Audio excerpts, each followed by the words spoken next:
jour à Lyon pour un séminaire d'entreprise. J'ai décroché à la deuxième sonnerie. Salut, comment ça va? Il y a eu un silence. Pas le silence confortable habituel, mais quelque chose de plus lourd. Il faut qu'on parle, a-t-elle dit. Ces 4 mots qui n'annoncent jamais rien de bon. J'ai posé mon stylo et je me suis adossé à mon fauteuil. D'accord. Qu'est-ce qui se passe? Nouveau silence. J'entendais les bruits de l'hôtel en fond, les dings des ascenseurs, des gens qui parlaient dans le couloir. J'ai rencontré quelqu'un ici, a-t-elle fini par lâcher. Au séminaire. Mon estomac s'est noué, mais j'ai gardé une voix calme. Rencontrer quelqu'un. Comment ça? On a passé du temps ensemble à discuter. C'est compliqué. Compliqué. J'ai failli rire. À quel point c'est compliqué? On est dans une situation ship, m'a-t-elle dit comme si ça expliquait tout. Une situation ship. J'ai eu besoin d'une seconde pour assimiler ça. Je pensais qu'on était mariés, mais apparemment, nous étions juste dans une zone grise indéfinie qui pouvait accommoder sa romance de conférence. Alors qu'on est mariés, ai-je demandé. Ce n'est pas si simple, a-t-elle répondu rapidement. Ces choses arrivent. Des sentiments se développent. Je ne peux pas contrôler ce que je ressens pour quelqu'un. Je me suis levé et j'ai marché jusqu'à la fenêtre. Dehors, les gens vivaient leur vie normale, totalement inconscients que mon mariage était en train d'imploser sur un coup de fil. Donc, récapitulons, ai-je dit. Tu as rencontré quelqu'un il y a 3 jours et maintenant tu as une relation avec lui tout en étant marié avec moi. Ce n'est pas exactement une relation. C'est plus fluide. On explore ce que ça pourrait être. Fluide. Explorer. Les mots semblaient sortis d'un livre de développement personnel, pas d'une conversation avec ma femme depuis 6 ans.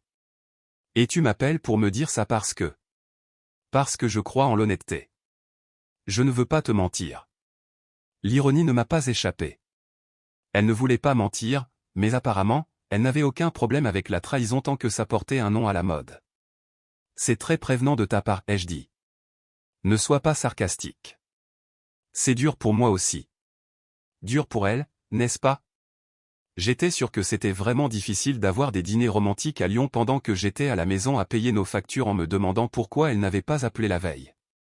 Alors, qu'est-ce qui se passe maintenant, ai-je demandé. Je ne sais pas. J'ai besoin de temps pour comprendre, pour voir où ça mène. Tout en restant marié avec moi. Je ne te demande pas de prendre de décision tout de suite. Je voulais juste que tu saches ce qui se passe. J'ai regardé notre photo de mariage sur mon bureau. 2 personnes qui pensaient savoir ce que pour toujours signifiait. J'apprécie que tu me préviennes, ai-je dit. Je serai à la maison demain soir. On pourra en parler davantage. Voir comment gérer ça. Gérer ça? Comme si c'était un conflit d'emploi du temps au lieu du fait qu'elle choisissait quelqu'un d'autre. Bien sûr, ai-je dit. On parlera quand tu rentreras. Je t'aime, a-t-elle dit doucement. Ça ne change pas ça. J'ai raccroché sans répondre. Je me suis rassis et j'ai fixé la paperasse que j'étais en train de faire. Des rapports trimestriels qui semblaient soudain totalement dénués de sens. Mon téléphone a vibré avec un SMS d'elle, mais je ne l'ai pas regardé. Au lieu de cela, j'ai ouvert mon ordinateur portable et j'ai commencé à chercher des avocats spécialisés en divorce. Le lendemain matin, je me suis fait porter pâle au travail. Pas parce que j'étais malade, mais parce que j'avais des choses plus importantes à gérer. J'avais passé la moitié de la nuit à chercher des avocats et l'autre moitié à me demander comment quelqu'un pouvait jeter 6 ans de mariage pour une amourette de 3 jours. À 9 heures, j'étais assis dans le bureau de maître Laurent Bernard, un avocat que mes recherches m'avaient recommandé. Ses avis étaient solides et, plus important encore, il était disponible immédiatement. Donc, elle vous a parlé de cette situation ship, a-t-il demandé en parcourant les notes que j'avais prises. C'est comme ça qu'elle l'a appelé. Apparemment, ça signifie qu'elle peut avoir le beurre et l'argent du beurre. Maître Bernard a hoché la tête.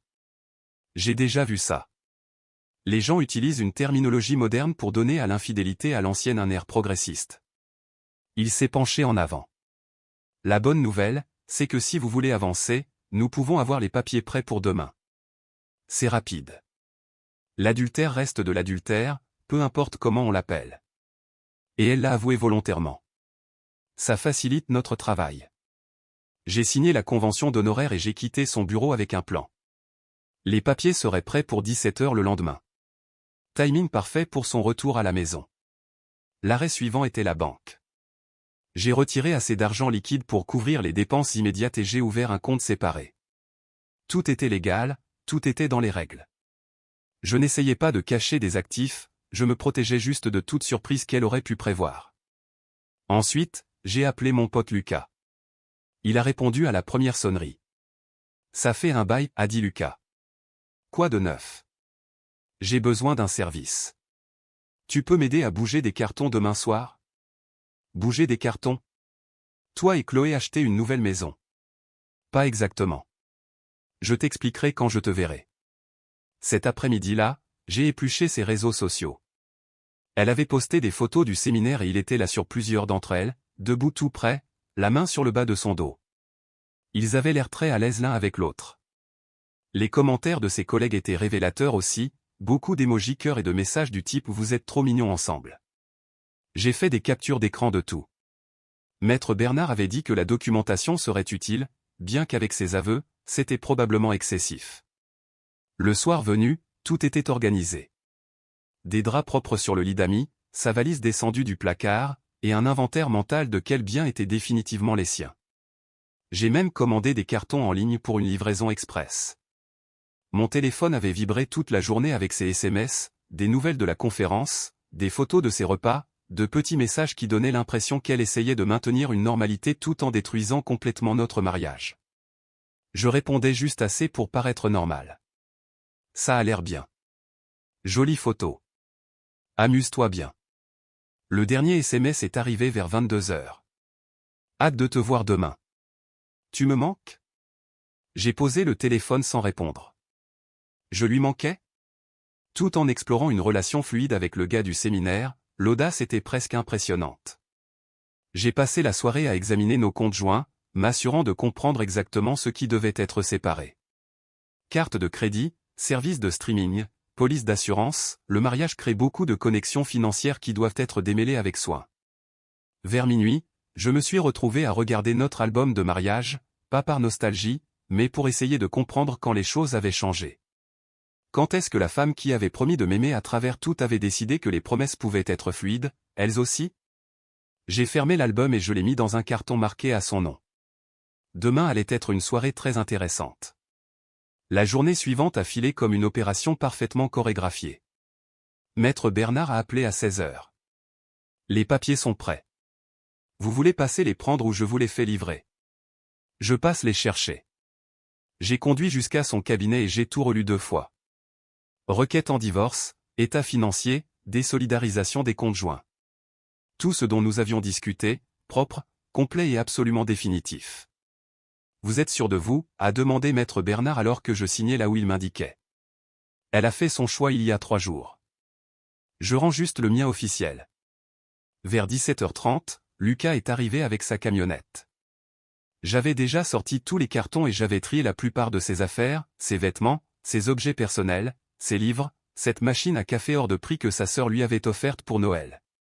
Tout ce qui était distinctement à elle. Mec, c'est lourd, a dit Lucas en soulevant un carton de sa collection de chaussures. Tu veux me dire ce qui s'est passé? Elle a décidé que notre mariage n'était pas assez exclusif à son goût.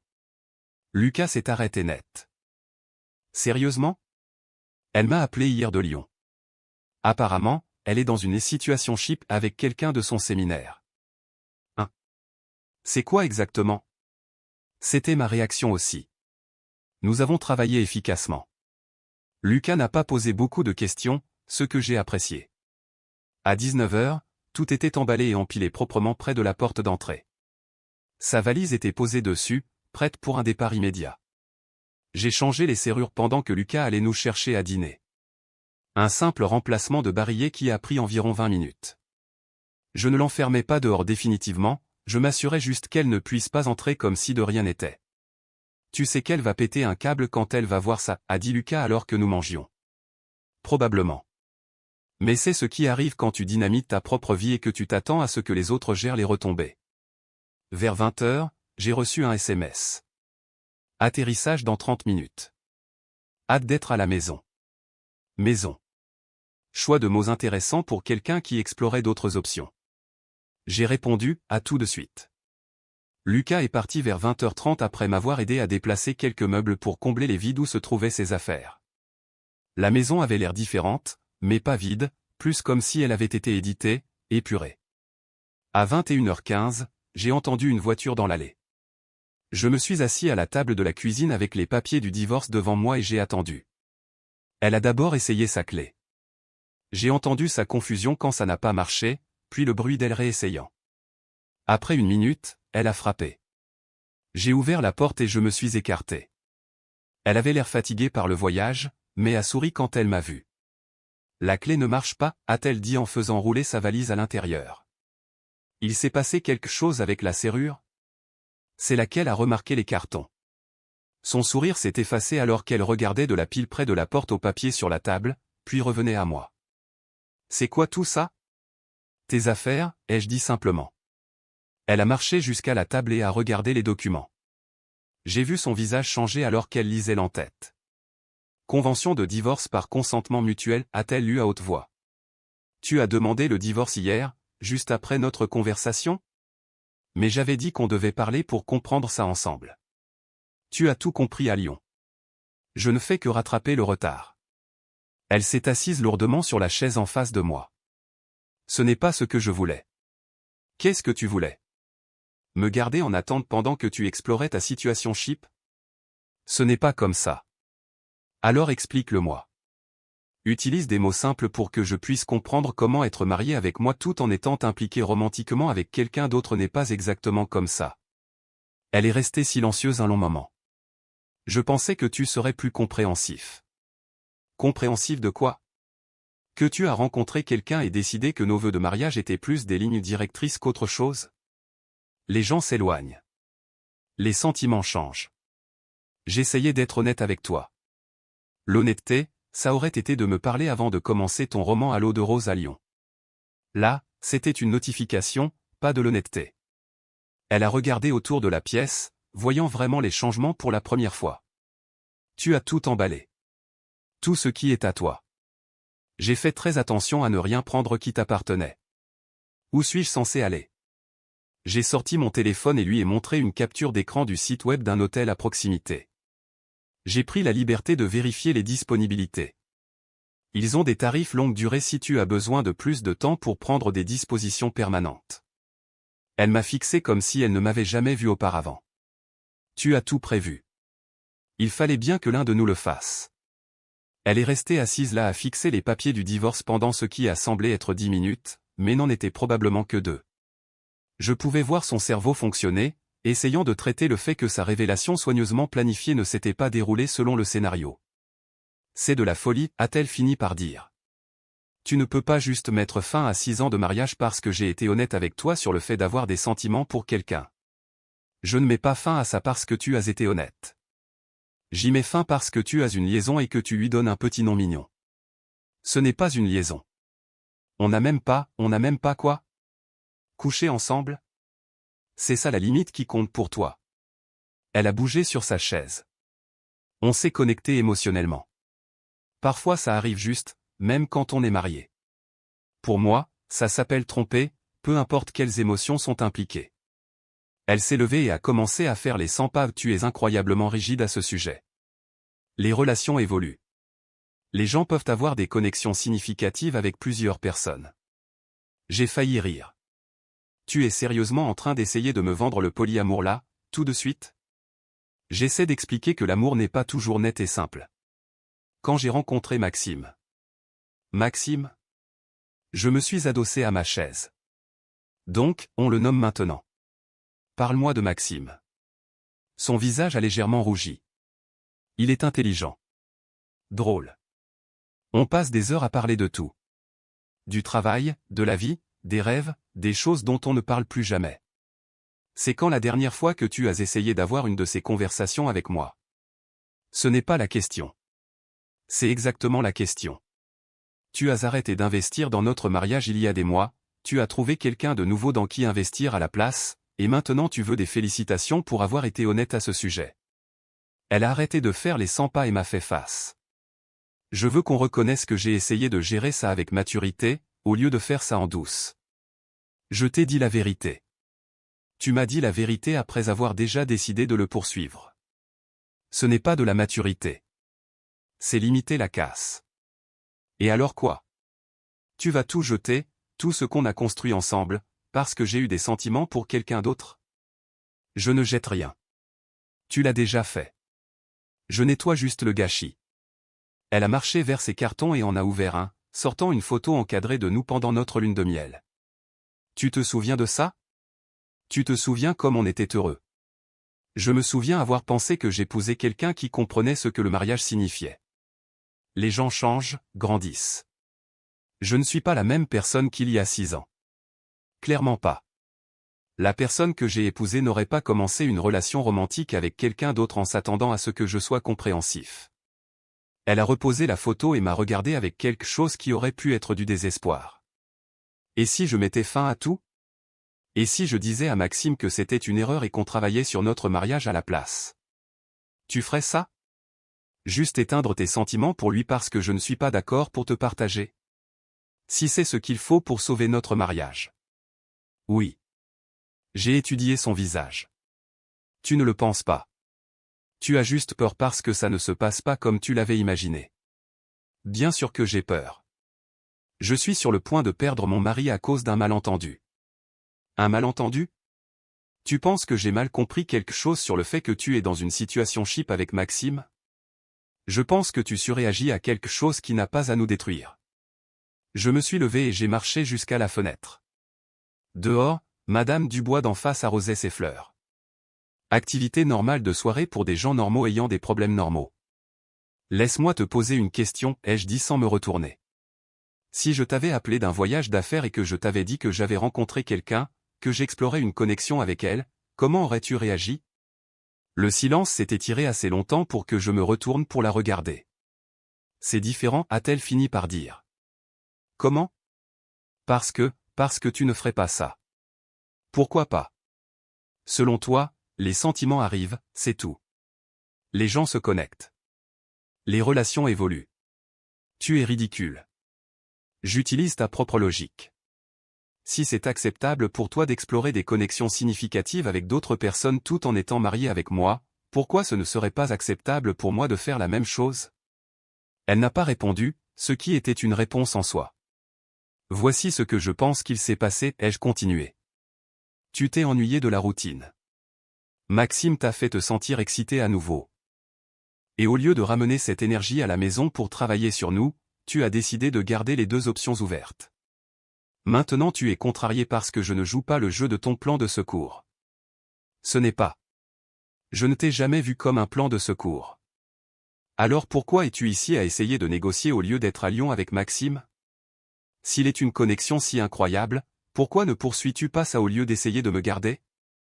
Son téléphone a vibré sur la table. L'écran s'est allumé avec un message et j'ai pu voir le nom Maxime. Elle l'a rapidement retourné face contre table, mais je l'avais déjà vu. Il t'envoie des messages, ai-je observé, se demandant probablement comment la conversation avec ton mari s'est passée. Ce n'est pas comme ça.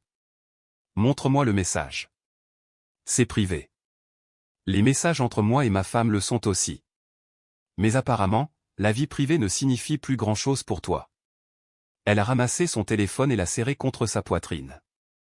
Je ne vais pas te laisser envahir ma vie privée juste parce que tu es en colère. Vie privée. Concept intéressant venant de quelqu'un qui veut maintenir des relations romantiques avec 2 hommes différents simultanément. Je n'ai jamais dit que je voulais maintenir les 2 relations. Tu n'as jamais dit que tu ne le voulais pas non plus. En fait, ce que tu as dit, c'est que tu avais besoin de temps pour voir où les choses avec Maxime pourraient aller. Ça ressemble à vouloir garder tes options ouvertes, pour moi. Elle s'est affaissée sur la chaise, l'air épuisé. Je ne sais pas ce que je veux. Toute cette situation est confuse. Ce n'est vraiment pas si compliqué. Tu veux Maxime? Va avec Maxime. Tu veux travailler sur notre mariage? Coupe contact avec Maxime et engage-toi à reconstruire ce que tu as endommagé. Mais tu n'auras pas les 2. Et si je te choisis, tu vas juste oublier que c'est arrivé? J'ai regardé les papiers du divorce sur la table. Je n'oublierai jamais que lorsque notre mariage est devenu ennuyeux, ta solution a été de commencer à chercher un remplaçant. La confiance ne réapparaît pas par magie parce que tu as changé d'avis sur l'option que tu préfères. Son téléphone a vibré à nouveau. Maxime se demandait probablement pourquoi elle ne répondait pas à son premier message. Le téléphone a vibré une troisième fois et j'ai pu la voir lutter pour savoir si elle devait répondre. Finalement, elle l'a éteint complètement et l'a mis de côté. Voilà, content maintenant? Éteindre ton téléphone ne fait pas disparaître Maxime. Ça veut juste dire que tu évites la conversation que tu dois avoir avec lui. Quelle conversation? Celle où tu lui dis si tu quittes ton mari pour lui ou si tu restes marié et que tu coupes les ponts. Tu sais, la prise de décision adulte de base. Elle s'est massé les tempes comme si elle avait mal à la tête. Tout ça arrive trop vite. J'ai besoin de temps pour réfléchir. Tu as eu 3 jours pour réfléchir. 3 jours de dîner romantique et de conversations significatives avec Maxime pendant que j'étais ici à croire que j'étais dans un mariage engagé. Combien de temps de réflexion te faut-il de plus? Je n'essayais pas de te faire du mal. Mais tu m'en as fait. Et maintenant tu essaies de minimiser ça en disant que ce n'était pas intentionnel. Comme si ça changeait quoi que ce soit. Elle a regardé autour de la pièce à nouveau, réalisant les espaces vides où ses affaires se trouvaient. Où as-tu mis ma machine à café? Carton 3, avec toutes les capsules spéciales pour lesquelles tu as dépensé 80 € le mois dernier. Je n'arrive pas à croire que tu aies tout emballé. Je n'arrive pas à croire que tu aies pensé que je ne le ferais pas. Elle s'est levée et a marché vers la cuisine, ouvrant les placards et regardant autour. C'est comme si je n'avais jamais vécu ici. C'était le but. Tu es cruel. Je suis efficace. Tu as fait ton choix. Je t'aide à aller jusqu'au bout. Elle est revenue et s'est assise, l'air vaincu. Et si j'avais fait une erreur? Et si j'étais juste confuse et dépassée? Alors tu apprends quelque chose d'important sur toi-même. Certaines personnes sont dépassées et en parlent à leur conjoint.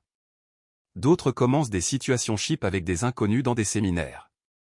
Maintenant tu sais quel type tu es. Mon Dieu, tu es froid. Je me protège. Il y a une différence.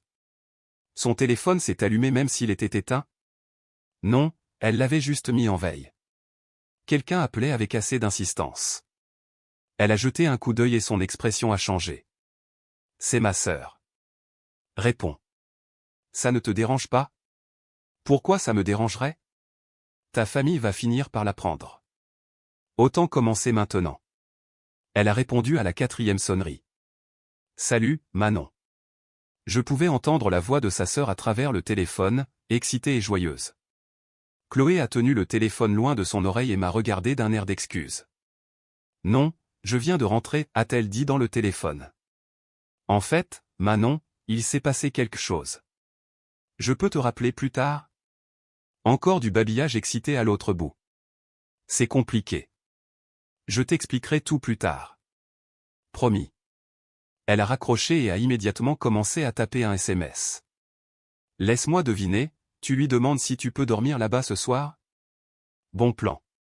L'hôtel pourrait coûter cher à long terme. Elle a fini de taper et a posé le téléphone. Manon veut savoir ce qui s'est passé. Qu'est-ce que je devrais lui dire? La vérité serait une approche novatrice. La vérité est compliquée. Non, elle ne l'est pas.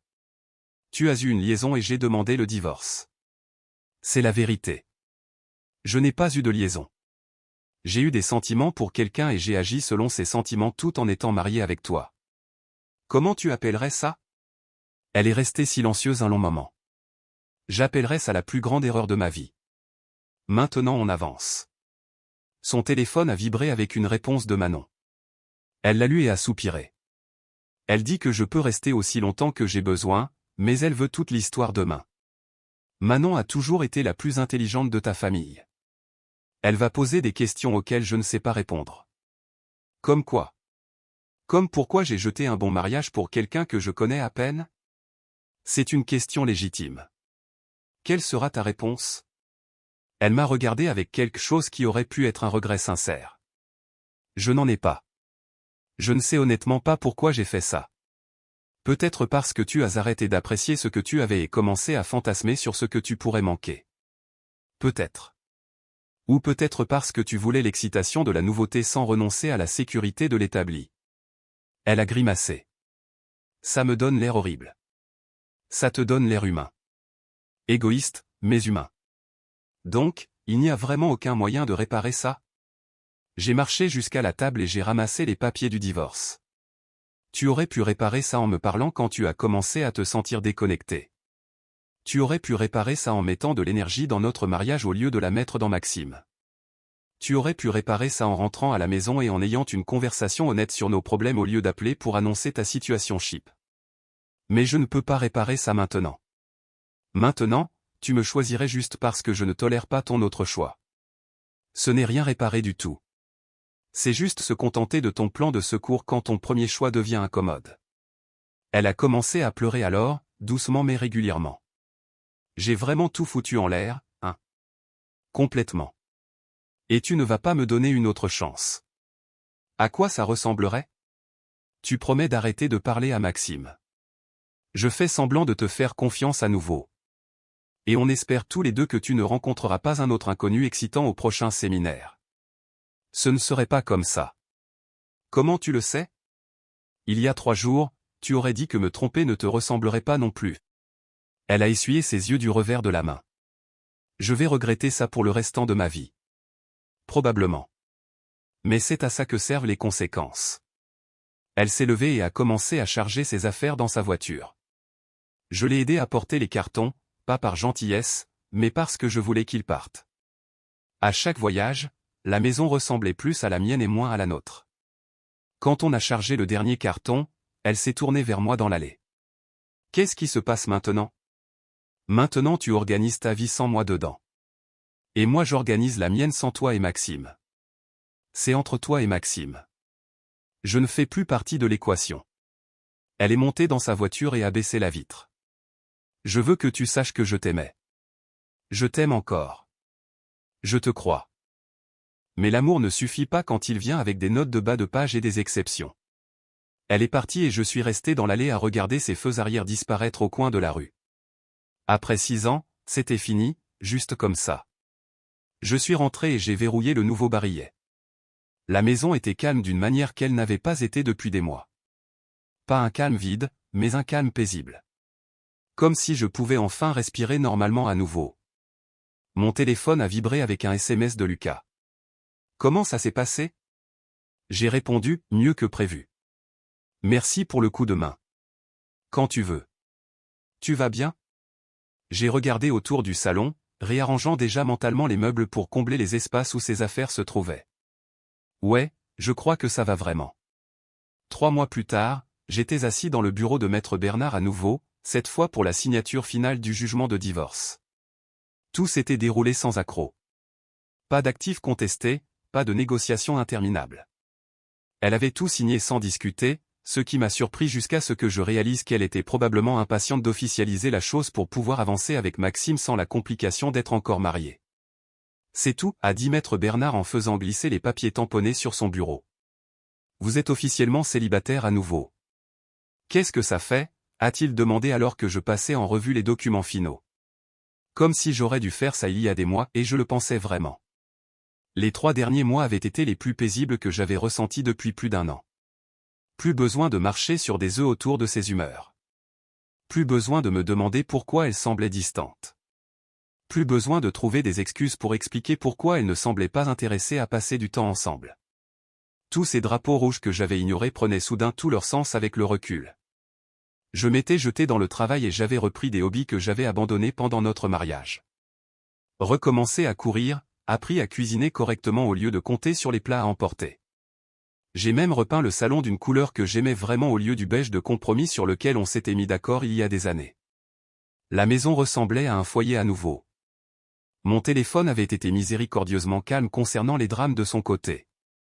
J'avais entendu par des amis communs qu'elle et Maxime étaient officiellement ensemble maintenant et qu'elle avait déménagé à Lyon pour être avec lui. Apparemment, la relation à distance avait été trop compliquée pour leur situation ship, donc elle avait quitté son travail ici et recommencé à zéro là-bas. Manon m'avait appelé exactement une fois, environ 2 semaines après que tout soit arrivé.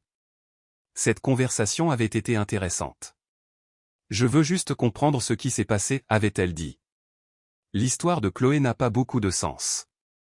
Qu'est-ce qu'elle t'a dit? Que vous vous étiez éloigné et aviez décidé de divorcer, mais ça n'explique pas pourquoi elle a déménagé à Lyon ou pourquoi tout s'est passé si vite. J'avais donné les faits à Manon sans éditorialiser. Elle avait écouté en silence, puis dit doucement, « Je suis vraiment désolé. Je pensais connaître ma sœur mieux que ça. Les gens nous surprennent parfois. Pas souvent de façon à torpiller leur vie entière, cela dit. » C'était la dernière fois que j'avais entendu parler de la famille de Chloé. Je supposais qu'ils digéraient leur propre déception face à ces choix. Lucas et moi prenions le déjeuner après que j'ai quitté le bureau de Maître Bernard quand il a posé la question que j'attendais depuis des mois. « Alors, quand est-ce que tu recommences à voir des gens ? » « Un jour. » Ce n'est pas une réponse. C'est la seule réponse que j'ai pour le moment. Je ne suis pas pressé de me lancer dans quelque chose de sérieux. Je ne parle pas de sérieux. Je parle de retourner sur le marché, s'amuser un peu. J'ai considéré ça en attaquant mon burger. La vérité était que je me sentais mieux dans ma peau maintenant que depuis des années. Plus confiant, plus posé, plus clair sur ce que je voulais de la vie. Mais je n'étais pas non plus assez naïf pour penser que j'étais prêt à confier mon cœur à quelqu'un d'autre tout de suite. Je suis bien où je suis pour l'instant, ai-je dit finalement, à reconstruire ma propre vie. C'est juste, mais ne deviens pas un de ces types qui jurent de ne plus fréquenter de femmes parce qu'une femme l'a arnaqué. Je ne jure rien du tout. Je suis juste sélectif sur qui a accès à ma tranquillité d'esprit. Lucas a hoché la tête d'un air approbateur. C'est en fait assez mature. Quand je suis rentré chez moi cet après-midi-là, il y avait une enveloppe dans ma boîte aux lettres sans adresse de retour. À l'intérieur, il y avait un mot manuscrit de Chloé. Je sais que je suis probablement la dernière personne dont tu veux avoir des nouvelles, mais je voulais que tu saches que Maxime et moi avons rompu la semaine dernière. Il s'avère qu'une relation construite sur la trahison de quelqu'un d'autre n'a pas les fondations les plus solides. Qui l'eût cru ? Je ne t'écris pas pour demander quoi que ce soit ou pour essayer de réparer ce que j'ai cassé. Je voulais juste m'excuser d'avoir été si égoïste et à courte vue. Tu méritais mieux que ce que je t'ai donné. Et j'espère que tu trouveras quelqu'un qui apprécie ce que j'étais trop immature pour valoriser. J'espère que tu es heureux. Je l'ai lu 2 fois, puis je l'ai mis dans le tiroir de la cuisine avec d'autres papiers aléatoires dont je pourrais avoir besoin un jour, mais probablement pas. Je n'ai rien ressenti en le lisant. Pas de satisfaction que ça n'ait pas marché avec Maxime. Pas de tentation de tendre la main et de compatir. Pas de colère sur le timing de sa nouvelle lucidité, juste rien, ce qui ressemblait à un progrès. Ce soir-là, j'ai appelé ma mère pour lui dire que le divorce était finalisé. Elle avait été un soutien tout au long du processus, mais je sentais qu'elle était déçue. Elle aimait bien Chloé, elle avait hâte d'avoir des petits-enfants, avait probablement imaginé des réunions de famille qui n'auraient jamais lieu maintenant. « Comment tu te sens avec tout ça ?» a-t-elle demandé. Mieux que prévu. Différent de ce que j'avais prévu, mais mieux que prévu. Bien. Tu sais que ton père et moi soutenons tout ce qui te rend heureux. Je sais, maman. Merci. Et chérie, ne laisse pas ça te rendre cynique à propos de l'amour. Ce qui s'est passé avec Chloé en dit plus sur son caractère que sur le mariage ou les relations en général. J'ai souri. Je ne le ferai pas, maman. Promis. Après avoir raccroché, j'ai regardé mon salon maintenant, et j'ai réalisé qu'elle avait raison. Je n'étais pas cynique à propos de l'amour. J'étais juste plus prudent sur qui je choisissais d'aimer et plus conscient de la différence entre quelqu'un qui m'aimait et quelqu'un qui aimait l'idée de moi comme option de secours. Il y a 6 mois, je pensais être dans un mariage solide. Aujourd'hui, j'étais officiellement divorcé et sincèrement OK avec ça. La vie avait une drôle de façon de s'arranger quand on arrêtait d'accepter moins que ce qu'on méritait. J'ai ouvert une bière et je me suis installé pour regarder un film que je voulais voir depuis des mois, mais qui n'avait jamais intéressé Chloé. De petites libertés, mais elles s'ajoutaient pour former quelque chose de plus grand. Elles s'ajoutaient à une vie qui était complètement la mienne à nouveau, et ça faisait plutôt du bien. Dehors, je pouvais entendre Madame Dubois travailler dans son jardin. Activité normale de soirée pour des gens normaux ayant des problèmes normaux. La différence était que maintenant j'étais l'une de ces personnes normales à nouveau au lieu de quelqu'un vivant dans le déni de son mariage qui s'effondrait. Il m'avait fallu 34 ans pour apprendre que parfois, la meilleure chose que vous puissiez faire pour vous-même est de refuser d'accepter un comportement inacceptable, même de la part des gens que vous aimez, surtout de la part des gens que vous aimez. Le film a commencé et je me suis calé dans mon canapé maintenant, et j'ai profité de la paix d'une soirée qui m'appartenait entièrement. Notre histoire touche à sa fin. Si vous êtes arrivé jusqu'ici, que diriez-vous de vous abonner à notre chaîne? Cela nous aide énormément. Je vous attends dans la prochaine histoire. À bientôt.